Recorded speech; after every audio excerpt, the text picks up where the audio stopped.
Welcome back to the Asian Investment Conference and one of our key topics, the US elections.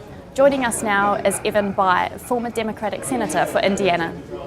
Evan, thanks for joining us. Social issues are currently dominating a lot of the political discourse. Why is this, and what about the economy?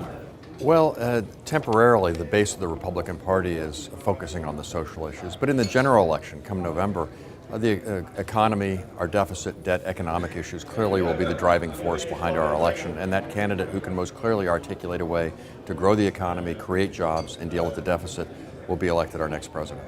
Change is the slogan of this year's presidential election. Do you see any room for immediate, tangible change in the US? Well, it's a very volatile period right now, largely because our voters are unhappy about the economy, unhappy about gas prices, housing prices, the deficit. But I actually think at the end of this, we'll probably have divided government again. The president will probably win a very hard-fought, close election, but the Republicans will probably continue to control at least our House of Representatives, and our Senate could go either way. So at the end of this, we may see some change, but still divided government and still grappling with the same problems. We've seen growth slowly improve and unemployment is down. What's the outlook?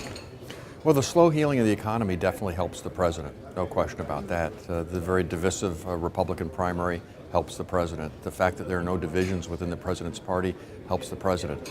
But although the economy is healing, it is healing slowly. And you would look at the public opinion polling, Americans are not happy.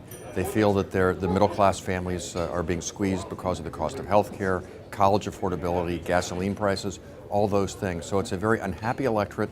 The president, though, still has a slight advantage because the economy is healing slowly.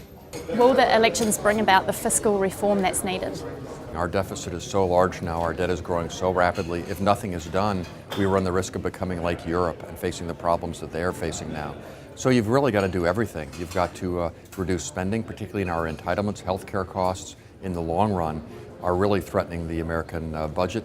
And you probably need to raise some revenues, hopefully because of more rapid economic growth, but also probably because of some restructuring of the tax code, which will make us more globally competitive, and probably also ask more affluent Americans to contribute a little bit more to getting the deficit down. Thank you, Evan. Thank you. Stay tuned to AIC TV for more insights from thought leaders.